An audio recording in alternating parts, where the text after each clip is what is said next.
ഹേ ഹേ good morning. അപ്പോൾ ഇത് നാഗ്പൂരിലെ അവസാനത്തെ ദിവസമാണ്. ഇന്ന് നാട്ടിലേക്ക് തിരിക്കുകയാണ്. രാത്രി 9:50 ട്രെയിനുള്ളത്. അപ്പോൾ ഇന്ന് അത്ര കാര്യമായിട്ടൊന്നും കറങ്ങാൻ പറ്റില്ല, അല്ലെങ്കിലും കറങ്ങാൻ പറ്റില്ല. കാരണം വെച്ചാൽ രണ്ട് കാരണങ്ങളുണ്ട്. കഴിഞ്ഞ 2 ദിവസമായിട്ട് ഞാൻ ഒരേ നടത്താണ്. ഈ 2 ദിവസം കൊണ്ട് എനിക്ക് തോന്നുന്നത് ഏകദേശം 50 കിലോമീറ്ററോളം, 50 കിലോമീറ്റർ മേലെയെങ്കിലും ഞാൻ നടന്നിട്ടുണ്ട്. അപ്പോൾ ഫസ്റ്റ് ഡേ ഞാൻ ജീൻസ് ആയിരുന്നു ഇട്ടിട്ടുണ്ടായിരുന്നത്. എൻ്റെ തോടെയൊക്കെ ഉണ്ട് ഉരഞ്ഞ് ചെറുതായിട്ട് പൊട്ടിയിട്ട്, അതിൻ്റെ ഒരു ബുദ്ധിമുട്ടുണ്ട്. പിന്നെ അതുപോലെ ഇന്നലെ ഒരു വൈകുന്നേരം അങ്ങനെ ആകുമ്പോഴേക്കും എൻ്റെ രണ്ട് കാലിൻ്റെ അടിയിൽ ചെറിയൊരു കൊമള പോലെ വന്നിട്ടുണ്ട്. നടന്ന് ചൂടായതുകൊണ്ടാണെന്ന് തോന്നുന്നുണ്ട്. 2 കാലിനടിയിലും വന്നിട്ടുണ്ട്. അതുകൊണ്ട് ഇന്ന് എനിക്ക് അധികം സ്ഥലങ്ങളിലേക്കൊന്നും പോകാൻ പറ്റില്ല എന്നാണ് എനിക്ക് തോന്നുന്നത്. അപ്പോൾ എന്തായാലും എന്തെങ്കിലും കാഴ്ചകളൊക്കെ ഞാൻ തീർച്ചയായും കാണും. അപ്പോൾ ബാക്കി കാഴ്ചകളൊക്കെ ഇവിടെ നിന്ന് ഇറങ്ങിയതിന് ശേഷം. വൈൽഡ് ഗോരേവാഡ, ഇന്ത്യാസ് ലാർജസ്റ്റ് സൂ. ഇവിടത്തേക്കാണ് ഞാൻ ഇന്ന് വന്നിട്ടുള്ളത്. ഇത് ഞാൻ നിന്ന ആ ഒരു ഹോട്ടലിൽ നിന്നും ഏകദേശം 10-12 കിലോമീറ്റർ ദൂരത്തായിട്ടാണ്. പക്ഷേങ്കിൽ വരുന്ന വഴിക്കുള്ള വീഡിയോസൊന്നും എടുക്കാൻ പറ്റിയില്ല. ബസ്സിലൊക്കെ ഭയങ്കര തിരക്കായിരുന്നു. അതുകൊണ്ട് സീറ്റൊന്നും കിട്ടിയിട്ടുണ്ടായിരുന്നില്ല. പിന്നെ ബാക്കി കാഴ്ചകൾ ഇവിടെ നിന്ന് കയറി നോക്കട്ടെ, എന്തൊക്കെയാണ് ഡീറ്റെയിൽസ് ഒക്കെ ഒന്ന് അറിഞ്ഞിട്ട് ബാക്കി കാഴ്ചകൾ കാണാം. ഇതൊരു സൂ സഫാരിയാണ്. മീൻസ് ബസ്സിലായിരിക്കും ഇതിൻ്റെ യാത്ര ഉണ്ടാവുക. പെർ പേഴ്സൺ 300 റുപ്പീസാണ്. 12:30 എങ്ങനെ എന്തോ ആണ് ടിക്കറ്റ് കൊടുക്കുക. ഇപ്പോൾ സമയം 11:30 ആയിട്ടേ ഉള്ളൂ.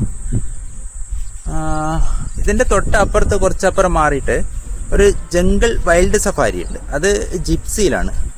അതിന് പെർ പേഴ്സൺ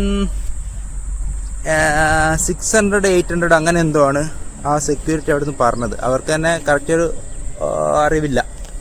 അപ്പം ബാക്കി ടിക്കറ്റ് കൗണ്ടറിലേക്കൊന്ന് നോക്കട്ടെ, കാര്യങ്ങളൊക്കെ പറയാം. നടക്കുന്നതിന് ഭയങ്കരമായ ബുദ്ധിമുട്ടുണ്ട്. ഷൂവിൻ്റെ പ്രശ്നമാണോ എന്നറിയില്ല. കാലിനുള്ളിൽ ഭയങ്കര ചൂടാണ്. അതാണ് ഇങ്ങനെ ആ കൊമള വന്നിട്ടുള്ളത്. എന്തായാലും ഇന്ന് ഈ ഒരു കാഴ്ചകൾ കൊണ്ട് തന്നെ ഇന്നത്തെ പരിപാടിയോടെ നിർത്തി റെയിൽവേ സ്റ്റേഷനിലേക്ക് നേരത്തെ പോയിട്ട് സെറ്റാവാമെന്നാണ് വിചാരിക്കുന്നത്. എന്തായാലും ടിക്കറ്റ് കൗണ്ടറിലേക്കൊന്ന് കയറട്ടെ. അങ്ങനെ 300 രൂപ കൊടുത്തിട്ടൊരു ടിക്കറ്റ് എടുത്തിട്ടുണ്ട്. ഇതൊരു സൂ സഫാരിയാണ്. അതായത് ജംഗിൾ സഫാരി അല്ല. ജംഗിൾ എന്ന് പറയുമ്പം കാടിനകത്തേക്ക് വണ്ടി എടുത്തിട്ട് പോകുന്നതാണല്ലോ. ഇത് ഒരു വലിയ ഏരിയയിൽ മൃഗങ്ങൾ യാതൊരുവിധ റെസ്ട്രിക്ഷനും കൂടാതെ ജീവിക്കുന്നത്. ശരിക്കും കാട് പോലെ തന്നെ. അവിടത്തേക്ക് നമ്മൾ വണ്ടിയിൽ ഉള്ളിലേക്ക് പോകും. അതാണ് ഇതിൻ്റെ വ്യത്യാസം. ഇവിടെ കാര്യമായിട്ട് മൃഗങ്ങളൊന്നുമില്ല. കടുവ, അതുപോലെ തന്നെ ലെപ്പേഡ്, കരടി, ഇതൊക്കെയാണുള്ളത്. പിന്നെ മാനും അങ്ങനെയൊക്കെയാണുള്ളത്. കാര്യമായിട്ടൊന്നുമില്ല. പിന്നെ എനിക്ക് തീരെ നടക്കാനുള്ള ശേഷിയില്ലാത്തത് കൊണ്ടും ഇന്ന് തിരിച്ചു പോകുന്നതായതുകൊണ്ടും സമയം വളരെ പരിമിതമാണ്. അതുകൊണ്ട് ഇന്നത്തെ ദിവസം ഇവിടെയുള്ള ഈ കാഴ്ചകളൊക്കെ കണ്ട് തിരിച്ച് വൈകുന്നേരത്തെ മടങ്ങാം എന്നാണ് വിചാരിക്കുന്നത്. 1 മണിക്കൂറാണ് സഫാരിയുടെ ടൈം. 12:30 എനിക്ക് കിട്ടിയിട്ടുള്ളത്. 12:30 മുതൽ 1:30 വരെ. അപ്പം സമയം 11:45 ഉള്ളൂ. തൽക്കാലം ഞാനിവിടെ ഉള്ള ക്യാൻറ്റീനിൽ വന്നിട്ട് ഒരു പാവട പറഞ്ഞിട്ടുണ്ട്. 90 രൂപയാണ് 2 പീസിന്. എന്തായാലും വരട്ടെ, അതൊന്ന് കഴിക്കട്ടെ. രാവിലെ ഒന്നും കഴിച്ചിട്ടില്ല. അങ്ങനെ വടാപ്പാവ് വന്നിട്ടുണ്ട്. ഇതിനകത്ത് ബോണ്ടയാണോ? 2 ബോണ്ട, പിന്നെ അതിനകത്ത് എന്തൊക്കെയോ സോസ് പോലത്തെ എന്തൊക്കെയോ ഒഴിച്ചിട്ടുണ്ട്. അങ്ങനെയുള്ള ഒരു 2. അപ്പോൾ ഇതൊന്ന് നോക്കട്ടെ എങ്ങനെയുണ്ട് എന്നുള്ളത്.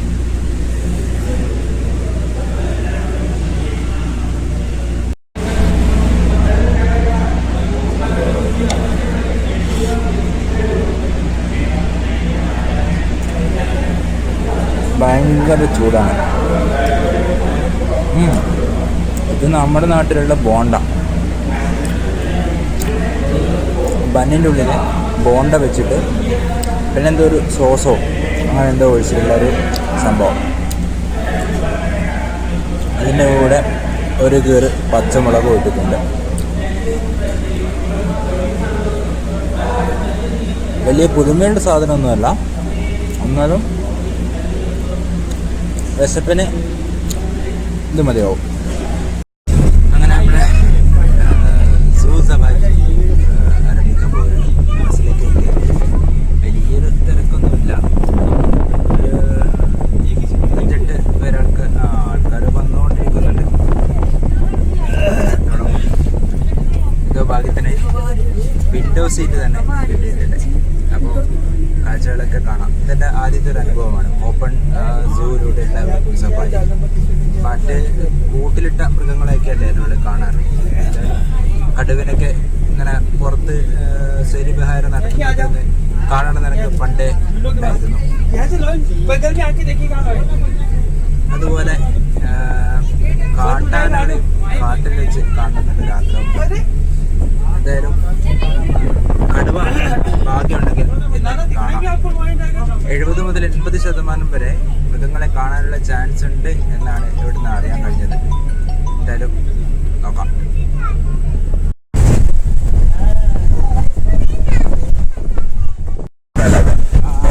ഞാൻ ഫോറസ്റ്റ് ഏരിയയിലേക്ക് റേഞ്ചില്ല.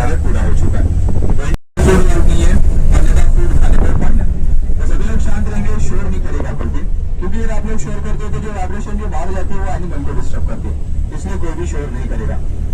तो आपके सामने जो लखन सफारी का जो एंट्रेंस गेट दिख रहा है वो ऑटोमेटिकली रिमोट से कंट्रोल किया जाने वाला निर्माण कार्य किया गया है और गेट का वेट है 1500 kg।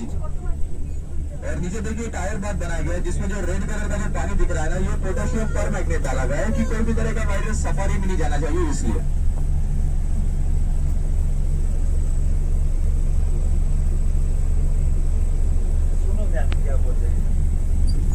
ഇവിടെ ഒരു ചെറിയൊരു കവാടത്തിലേക്ക് അകത്തേക്ക് കയറുകയാണ്. ഇവിടെ ലെപ്പേർഡ് സഫാരി ഉള്ളത്.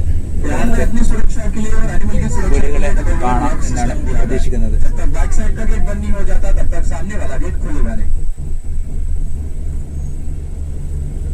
ഇവിടെ 2 ഗേറ്റുകളാണ് ഉള്ളത്. ആദ്യത്തേത് ഒരു ഓട്ടോമാറ്റിക് ഗേറ്റ് ആയിരുന്നു. ഇത് തുറക്കുന്നുണ്ടോ വെയിറ്റ് ചെയ്യുകയാണ്. ഇതിനകത്ത് ഉള്ള ഇതിൻ്റെ ഡീറ്റെയിൽസ് ആണ് ഉള്ളത്. ഹിന്ദി എനിക്കങ്ങനെ വായിക്കാൻ അറിയില്ല, അതുകൊണ്ട് തന്നെ തൽക്കാലം ഇത് ഹിന്ദി അറിയുന്ന ആൾക്കാർ വായിച്ചോളും. അതെ, ഇതും ഓട്ടോമാറ്റിക് ഗേറ്റ് ആണ്. ആ ഗേറ്റ് പതുക്കെ തുറന്ന് പോവുകയാണ്. അകത്തേക്ക് നമ്മൾ കയറുകയാണ്. ഇവിടെ നമുക്ക് ലെപ്പേർഡിനെ കാണാം എന്നാണ് പറഞ്ഞിട്ടുള്ളത്. काम करता है, छलावट का काम करता है, इसलिए ध्यान से रखिएगा, सिर्फ श्योर नहीं करना है। पहले लेपर्ड है ना कार्निवोरस और शाही एनिमल होता है, तो इतने ज्यादा टेम्परेचर में वो बाहर नहीं निकलते, वो बैठे रहेंगे छांव में या फिर पेड़ के ऊपर। വെച്ചാല് ഇവിടെയുള്ള കല്ലിൻ്റെയും മണ്ണിൻ്റെയും കളർ തന്നെയാണ് പുലിക്ക് ഉണ്ടാവുക. അതിനെ സൂക്ഷിച്ച് നോക്കിയാൽ മാത്രമേ കാണാൻ പറ്റുള്ളൂ. ചിലപ്പോൾ മരത്തിൻ്റെ മുകളിലൊക്കെ ഉണ്ടാവാം എന്ന് പറയാം. ഇവിടെ ഒരു ചിതൽപ്പുറ്റ് പോലത്തെ എന്തോ ഒരു സംഭവം കാണാം.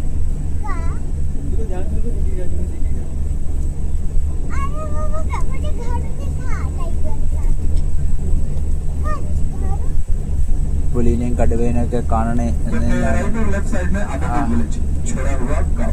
काफी सालों पहले में जंगलों में ऐसे विलेजेस हुआ करते थे जिनको कोई सुविधा न मिलने के कारण दूसरी जगह शिफ्ट कर दिया जाता था. ഹിന്ദിയിൽ എന്തൊക്കെയോ പറയുന്നുണ്ട്, എനിക്ക് കാര്യമായിട്ടൊന്നും മനസ്സിലാവുന്നില്ല. ഇവിടെ ഒരു ആർട്ടിഫിഷ്യൽ കേവ് നമുക്ക് കാണാം. ഇതാണ് ലെപ്പേർഡ്. അതിനകത്ത് ഒരു പുലിയുണ്ട്. അതിനകത്തൊരു പുലി വിശ്രമിക്കുന്നത് നമുക്ക് കാണാം.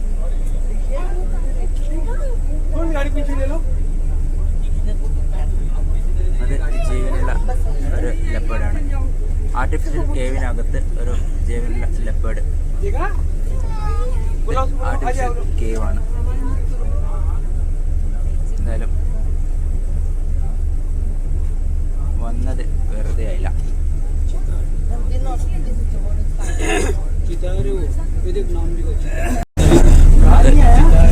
ഒരു പുള്ളിപ്പുലിനെ ആദ്യം തന്നെ കാണാൻ സാധിച്ചിരിക്കുകയാണ്.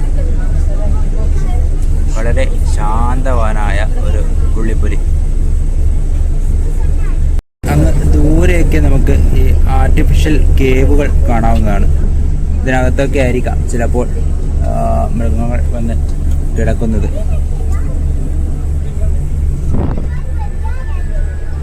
അങ്ങനെ പുള്ളിപ്പുലിനോട് നമ്മൾ തൽക്കാലം ഇവിടെ പറഞ്ഞ് മറ്റ് ഭാഗത്തേക്ക് പോവുകയാണ്.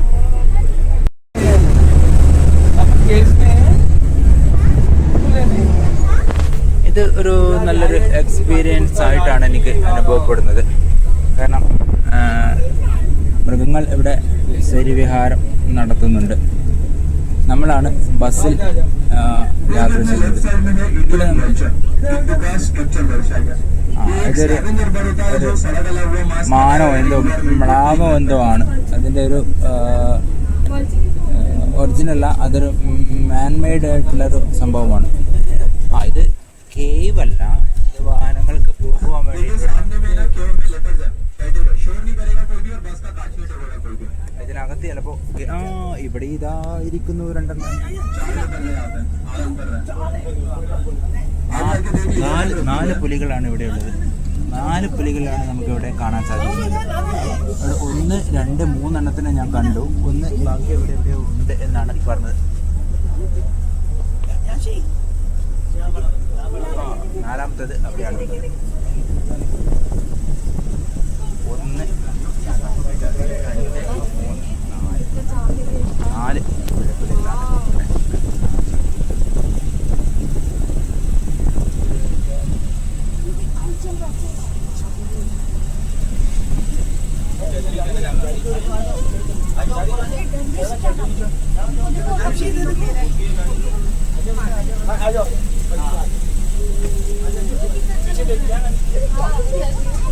ഇവിടെ എല്ലാവരും ഫോട്ടോസും വീഡിയോസും എടുക്കാനുള്ള തിരക്കിലാണ്.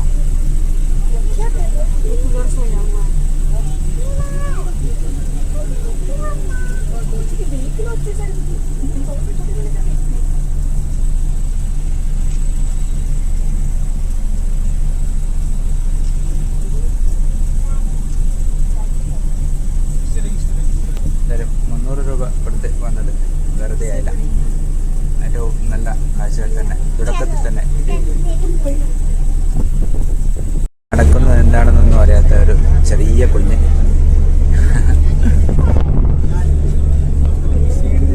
ഈ ഗ്ലാസ്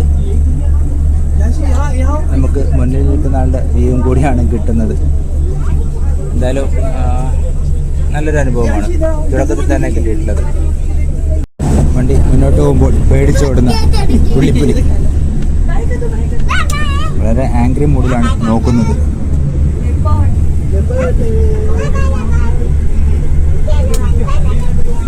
ഇനി അങ്ങോട്ടും അതിമനോഹരമായ കടുവയുടെ കാഴ്ചകളൊക്കെ കിട്ടുമെന്ന് തന്നെയാണ് അതിയായി ആഗ്രഹിക്കുന്നത്. നമുക്കൊരു നെറ്റ് കൊണ്ട് വേർതിരിച്ചിരിക്കുന്ന വേറൊരു ഏരിയ കാണാം. അത് ചിലപ്പോൾ മറ്റേതെങ്കിലും ഒരു മൃഗത്തിൻ്റെ ആവാസ സ്ഥലമായിരിക്കാം. എന്നാലും വണ്ടി അങ്ങോട്ടേക്കായിരിക്കും.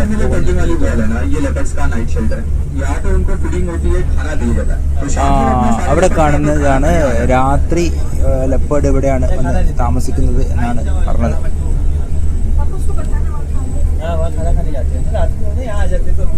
काफी लकी अपन के इतने पास में से लेपर्ड देख लिया अपन ने, क्योंकि यूजुअली जो लेपर्ड है ना वो ये वक्त में बाहर नहीं निकलते, वो रात के वक्त एक्टिव होते हैं हंटिंग के लिए. എന്താണ് പറഞ്ഞത് വ്യക്തമായില്ല. രാത്രി കാലങ്ങളിലാണ് വേട്ടയ്ക്ക് ഇറങ്ങുന്നത് എന്നായിരിക്കും എന്ന് തോന്നുന്നു പറഞ്ഞത്. ഹിന്ദി അറിയാത്തതുകൊണ്ട് കാര്യങ്ങൾ മനസ്സിലാക്കിയെടുക്കാൻ കുറച്ചധികം ബുദ്ധിമുട്ടുന്നുണ്ട്. നമ്മൾ ഇനി സ്ലോത്ത് പിയറിൻ്റെ സ്ഥലത്തേക്കാണ് കയറുന്നത്. നമുക്ക് കരടീനെയാണ് നമുക്കിവിടെ കാണാൻ സാധിക്കുക. ഇവിടെ ഇങ്ങനെ രണ്ട് വലിയൊരു ഏരിയ ഇങ്ങനെ വേർതിരിച്ച് വെച്ചത് നെറ്റ് കൊണ്ട് നമുക്ക് കാണാം. ഈ ഭാഗത്ത് വരുന്നത് പുലിയും ഈ ഭാഗത്ത് സ്ലോത്ത് ബിയറുമാണ്. ഗേറ്റ് തുറക്കുവാനുള്ള കാത്തിരിപ്പ്. ആ ഗേറ്റും തുറന്നുകൊണ്ടിരിക്കുന്നു. മുന്നോട്ട് ഇതാണ് നമ്മളുടെ സ്ലോത്ത് ബിയർ. ഇതിനെ ആണ് നമുക്ക് ഈ ഒരു സെക്ഷനിൽ കാണുവാൻ സാധിക്കുക. അടുത്ത കാത്തിരിപ്പ് ഡോർ തുറക്കുവാനുള്ള. ദൂരെ നമുക്ക് എന്തോ ഒരു മൃഗം നടന്നു പോകുന്നത് കാണാം. അത് വീഡിയോയിൽ കാണുന്നില്ല, പക്ഷെ അങ്ങൊരു മൃഗം നടന്നു പോകുന്നത് എനിക്ക് വ്യക്തമായി കാണുന്നുണ്ട്. എന്തോ മ്ലാവോ അങ്ങനെ എന്തോ ഒരു സാധനമാണത്.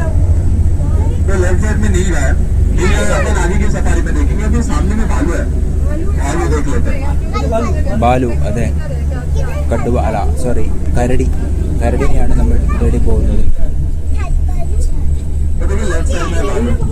ഇതാ നമുക്ക് കാണാം കുട്ടിയെ, കരടിയെ നമുക്കിവിടെ കാണാം. ഒരു കുട്ടീനെ ചുമന്നു കൊണ്ടുപോകുന്ന ഒരു കരടിയും കരടിക്കുട്ടിയും.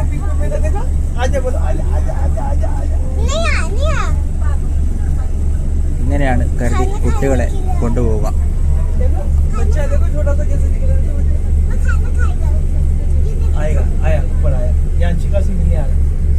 നല്ല മനോഹരമായ കാഴ്ചകൾ തന്നെയാണ് നമ്മളെ വരവേറ്റ് കൊണ്ടിരിക്കുന്നത്.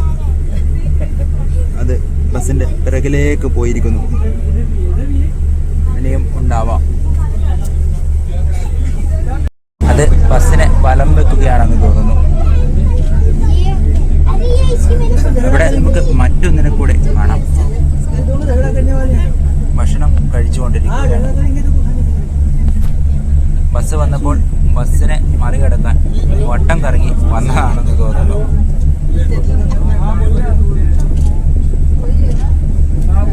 പഴവർഗ്ഗങ്ങളാണ് അവ കഴിച്ചുകൊണ്ടിരിക്കുന്നത്.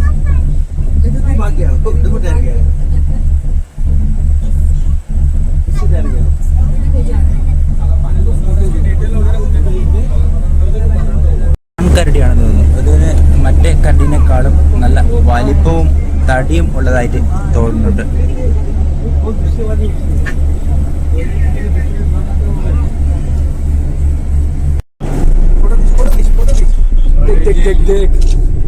ഈ വാഹനത്തിലാവാം ഇതിന് ഭക്ഷണം കൊടുക്കുന്നത്. അതുകൊണ്ടാണ് ആ വാഹനത്തിന് ചുറ്റുമതി അത് മണപ്പിച്ച് നടക്കുന്നത്. അതിമനോഹരമായ കാഴ്ചകളിലൂടെയാണ് കടന്നുപോയിക്കൊണ്ടിരിക്കുന്നത്. 200 രൂപ മുതലായോ എന്ന് ചോദിച്ചാൽ ഏകദേശം ഒരു 150 രൂപയോളം മുതലായി ഇതുവരെ. 6 പുള്ളിപ്പുലികളെയും 3 കരടികളാണ് കണ്ടിട്ടുള്ളത്. ഇവിടെ ഒരു കരടി റോഡ് മുറിച്ച് കടക്കുന്നുണ്ട്. നമുക്കതിനെ കാണുവാൻ സാധിക്കുന്നില്ല. വന്നുകൊണ്ടിരിക്കുകയാണ്. വളരെ പതുക്കെയാണിത് നടന്നു വരുന്നത്. ബസ്സിനോട് ചേർന്നായത് കൊണ്ട് ഇതിനെ നമുക്ക് കൃത്യമായി വീഡിയോയിൽ എടുക്കുവാൻ സാധിക്കുന്നില്ല. ഇത് ഈ വാഹനത്തിനെ ക്രോസ് ചെയ്താണ് വന്നത്. ഇത്രയും കാലം കണ്ടതിൽ നിന്ന് വിഭിന്നമായിട്ടുള്ള ഒരു കാടിലൂടെയാണ് ഇപ്പോൾ സഞ്ചരിച്ചുകൊണ്ടിരിക്കുന്നത്. നമ്മൾ വയനാട്ടിലേക്കും അതുപോലെ മസനഗുഡി വഴി ഊട്ടിയിലേക്കൊക്കെ പോകുമ്പോൾ കാണുന്നത് പച്ചപ്പ് നിറഞ്ഞ വൃക്ഷങ്ങൾ തിങ്ങി നിറഞ്ഞിട്ടുള്ള വനങ്ങളാണ്. എന്നാൽ ഇവിടെ കുറ്റിച്ചെടികളും അതുപോലെയുള്ള കുഞ്ഞു കുഞ്ഞു മരങ്ങളും മാത്രമുള്ള ഒരു വിജനമായ വലിയ ഏരിയ ആണ് കാണാൻ സാധിക്കുന്നത്. അടുത്ത ഒരു ഇതിലേക്ക് കയറിയിരിക്കുകയാണ്. ഇവിടെ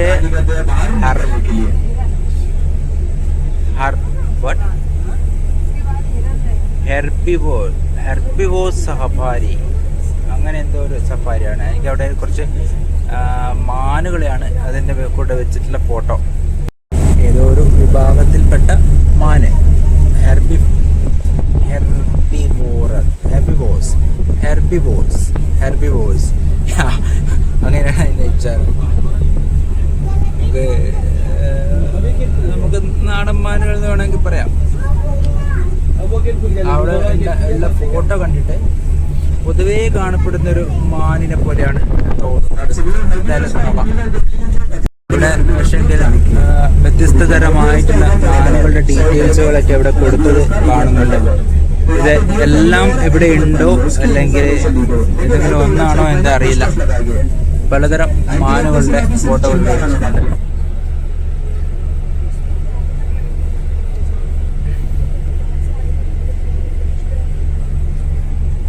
മുന്നോട്ട് സാമ്പാ ഡിയർ എന്ന് പറഞ്ഞിട്ടൊരു ഡിയർ ഇവിടെ ഉണ്ട്. അതാ അവിടെ അവിടെയാണ് അത് ആണും പെണ്ണും ആണ് എന്നാണ് പറയുന്നതെന്ന് തോന്നുന്നു.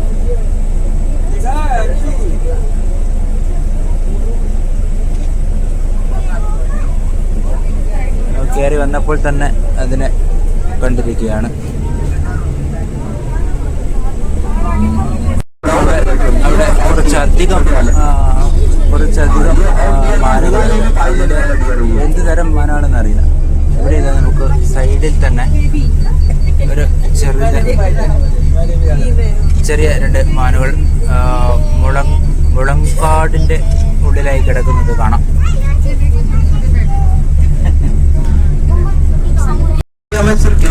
മണിപ്പൂരിന്റെ ആനിമലാണെന്നാണ് പറയുന്നത്. മണിപ്പൂരിന്റെ നമ്മുടെ എന്താ പറയാ, നമുക്ക് ആന എന്ന പോലെ ഇത് മണിപ്പൂരിന് ഈ മൃഗമാണ്. ഇതിനെന്തോ പറയല്ലോ, ദേശീയ മൃഗമല്ലേ, ദേശീയ മൃഗമല്ല, അങ്ങനെ പറയല്ലോ. അതുപോലെ സ്റ്റേറ്റ് ആനിമൽ, മണിപ്പൂരിന്റെ സ്റ്റേറ്റ് ആനിമലാണിത്. മണിപ്പൂരിന്റെ സ്റ്റേറ്റ് ആനിമൽ അങ്ങനെ പതുക്കെ നമ്മളെ വിട്ട് നടന്ന് ഇവിടെ നമുക്ക് ഒരു നല്ല ഭംഗിയുള്ളൊരു മാനാണ്. ഇത് ബ്രൗൺ കളറിലും ബ്ലാക്കിലും ഉണ്ട് എന്നാണ് പറഞ്ഞത്. ആണ് കറുപ്പിലും ഫീമെയിൽ ഈ കളറിലുമാണ് ഉണ്ടാവുക.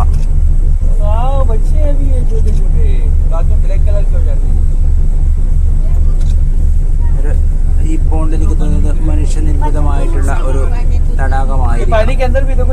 ഇവിടെ ദൂരത്തായിട്ട് കുളിക്കുന്ന വലിയ ഒരു വാനിനെ കാണാം.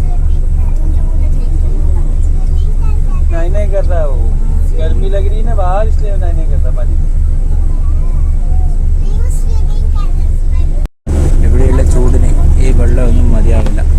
നല്ല കുത്തിയൊഴുകുന്ന വെള്ളത്തിൽ, തണുത്ത വെള്ളത്തിൽ കിടക്കണം. എന്നാൽ മാത്രമേ 40 ഡിഗ്രിയാണ് ഇന്നിവിടെ ചൂട് കാണിച്ചത്. നമുക്ക് അവിടെ കണ്ണൂർ 42-ലൊക്കെ പോയിട്ടുണ്ടെന്നുള്ള ദിവസങ്ങളൊക്കെ ഉണ്ടായിരുന്നു. എന്നാലും ഇവിടുത്തെ ചൂടൊരു വല്ലാത്തൊരു ചൂടാണ്. മാനുകളെ ഇവിടെ ഒരു പീക്കോക്കിനെ നമുക്ക് കാണാം. ഇവിടെ ഒരു മയിലുണ്ട്, അതുപോലെ മാനുണ്ട്. ഇവിടെ ഒരു കൂട്ടം മാനുകളുണ്ട്. ഒരു കൂട്ടം മാനുകൾ ഇവിടെ മേയുന്നുണ്ട്. അതിലൊന്ന് നല്ല പ്യുവർ വൈറ്റ് ആയിട്ടുള്ളൊരു മാനുണ്ട് ഇവിടെ. വളരെ ഭംഗിയുണ്ട് അതിനെ കാണാൻ. ഒന്നല്ല, 1-2 ഉണ്ട് അവിടെ പ്യുവർ വൈറ്റ് ആയിട്ടുള്ളത്. നമ്മുടെ നാടൻ കൊക്കും അതിൻ്റെ കൂടെ തന്നെയുണ്ട്. ഡിയറാണ്. ആ വെള്ള കളർ ഇതിന്റെ മ്യൂട്ടേഷൻ സമയത്ത് സംഭവിക്കുന്നതാണ് എന്നാണ് പറയുന്നത്. तो ये पार्किंग डियर को जब शिकार होने का महसूस होता है ना, तो वो बार्क करता है, कुत्ते की तरह भौंकता है, इसलिए उसको पार्किंग डियर बोलते हैं। और वो स्मॉल स्काउटिंग में 2nd नंबर पे आता है क्योंकि उसका साइज उतना रहता है। और वाइल्ड बोर गया जंगली सुअर, और छोटे देखिए पिकॉक और पीवेंसर। ഹിന്ദിയിലേക്കൊക്കെയോ വിളിച്ചു പറയുന്നുണ്ട്. മനസ്സിലാവുന്നില്ല, മനസ്സിലായ കാര്യങ്ങൾ ഞാൻ പറയുന്നുണ്ട്. അവിടെ നമുക്ക് പന്നിയെ കാണാം. ഒരു പന്നിയും അതുപോലെ പന്നിയും മയിലും ഫീമെയിൽ പീക്കോക്കും കുറേ മൃഗങ്ങൾ, പല തരം മൃഗങ്ങൾ ഒന്നിച്ചിട്ട് ഇവിടെ കാണാം നമുക്ക്. കുളക്കോഴികളും അതുപോലെ ചെറിയ ചെറിയ എന്തൊക്കെയോ ചെറിയ ചെറിയ പക്ഷികളെയും നമുക്കിവിടെ കാണാം.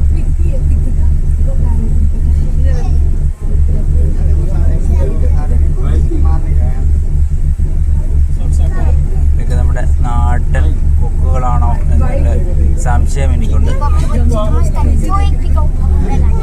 ഒരു ആൺമയിലാണ്. വാലതിന് കാര്യമായിട്ട് വന്നിട്ടില്ല, ചെറുതാണെന്ന് തോന്നുന്നു.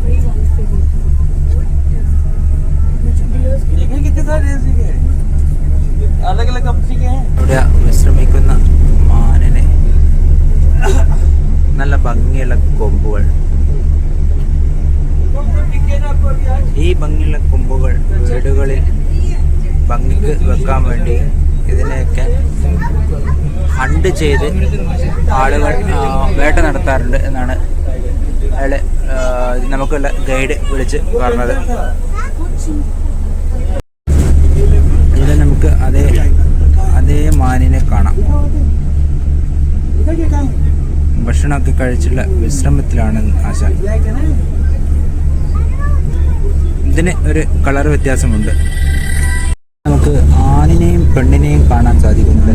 ഇതിൽ കൊമ്പുള്ളതായിരിക്കണം ആണ്, കൊമ്പില്ലാത്തത് പെണ്ണുമായിരിക്കാം.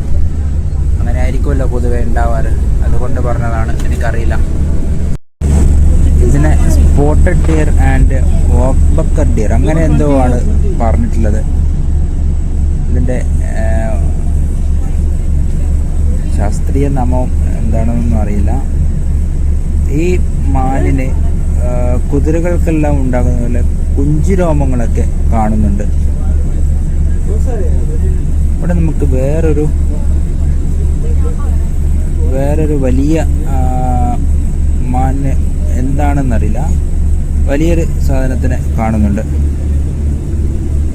ഇതിൻ്റെയൊക്കെ പേരറിഞ്ഞിരുന്നെങ്കിൽ നന്നായേനെ.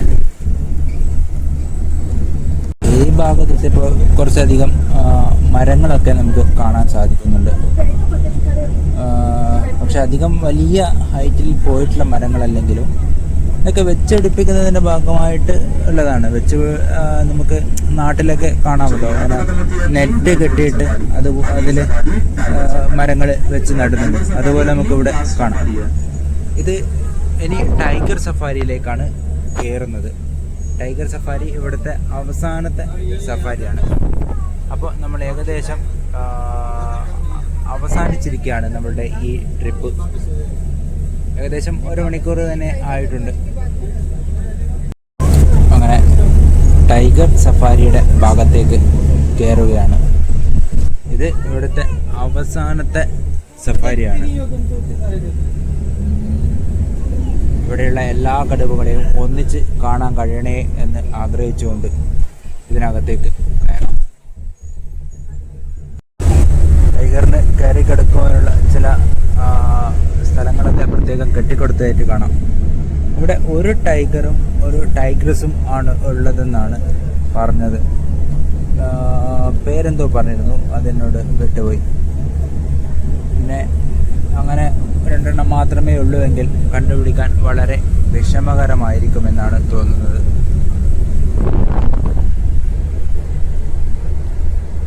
ഇവിടെയൊന്നും ഒരു തുള്ളി വെള്ളം പോലും കാണാൻ സാധിക്കുന്നില്ല.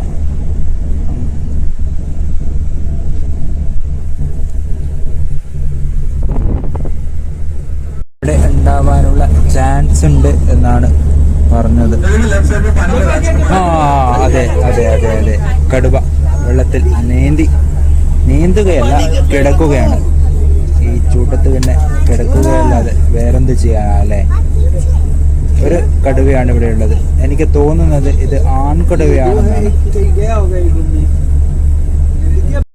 ഞാൻ കാര്യമായിട്ട് കാണാൻ ആഗ്രഹിച്ചു വന്നത് കടുവയാണ്. അങ്ങനെ അതും കണ്ടിരിക്കുന്നു. അതിനെ കുറച്ചിങ്ങോട്ട് നടന്നു വന്നാൽ എന്താ അല്ലേ, നല്ലൊരു കാഴ്ച സമ്മാനിച്ചിട്ട് ഇങ്ങനെ പോയാൽ എന്താ.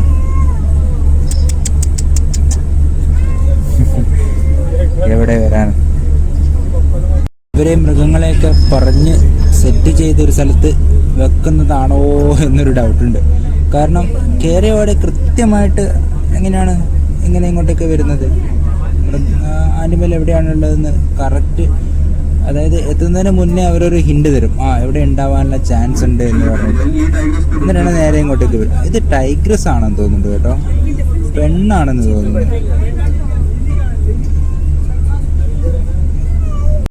അങ്ങനെ അതിനെ വിട്ട് വീണ്ടും മുന്നോട്ട്. ഇനിയുള്ള ഒന്നിനെയും കൂടി കാണാൻ സാധിച്ചാൽ ഈ റൈഡ് ശുഭം. കാട് കാണാൻ വേറെ തന്നെ ഒരു മനോഹാരിതയുണ്ട്.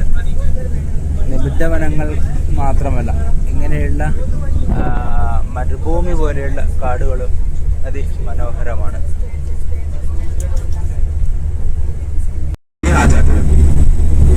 അവിടെയും ഇതുപോലെ ടൈഗറിൻ്റെ നൈറ്റ് ഷെൽട്ടർ ആക്കി വെച്ചിട്ടുണ്ട്. നമ്മളിപ്പോൾ റോഡ് വിട്ടൊരു ചെറിയ മൺപാതയിലൂടെയാണ് ഇപ്പോൾ പോയിക്കൊണ്ടിരിക്കുന്നത്. റോഡിൽ നിന്ന് മാറി മൺപാതയിലേക്ക് കയറിയിരിക്കുകയാണ്.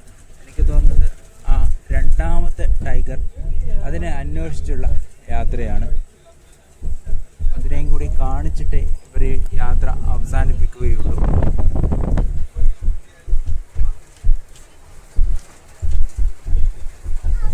വെള്ളത്തിൽ കണ്ടത് ആൺകടുവയാണ്. ഇതാണ് ഇവിടെയുള്ള പെൺകടുവ. ഇതാണ് പെൺകടുവ. എൻ്റെ പേരെന്തോ പറഞ്ഞിരുന്നു, മറന്നുപോയി.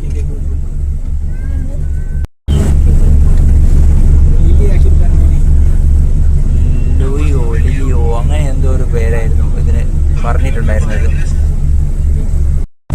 ഉച്ചമയക്കത്തിലാണ് നമ്മുടെ ടൈഗ്രസ്. അങ്ങനെ നമ്മുടെ ഈ റൈഡിലുള്ള അവസാനത്തെ മൃഗത്തെ കണ്ടിരിക്കുകയാണ്. ഏതാനും നിമിഷങ്ങൾക്കുള്ളിൽ തന്നെ ഈ റൈഡ് അവസാനിപ്പിക്കുന്നതാണ്.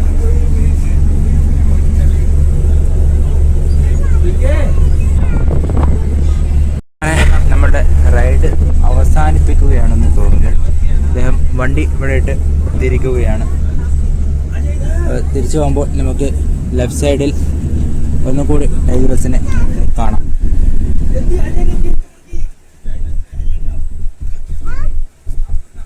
നമ്മുടെ ടൈഗ്രസ്, നമ്മളുടെ ടൈഗ്രസ് ഓർ ലിലി അങ്ങനെ എന്തോ ഒരു പേരാണ് നമ്മുടെ ടൈഗ്രസിന്. ഇത്രയും അടുത്ത് ഒരു കടുവയെ നേരിട്ട് ബസ്സിനുള്ളിലാണെങ്കിൽ കൂടിയും കാണുന്നത് എന്നെ സംബന്ധിച്ചോളം വളരെ ആവേശം നിറഞ്ഞൊരു കാഴ്ചയാണ്. ഞാനിപ്പോൾ അതിൻ്റെ കണ്ണുകളിലേക്ക് ഇങ്ങനെ നോക്കിയിരിക്കുകയാണ്. അതിൻ്റെ ഭംഗി ഞാൻ ആസ്വദിക്കുകയാണ്. എന്തൊരു വലിപ്പമല്ലേ.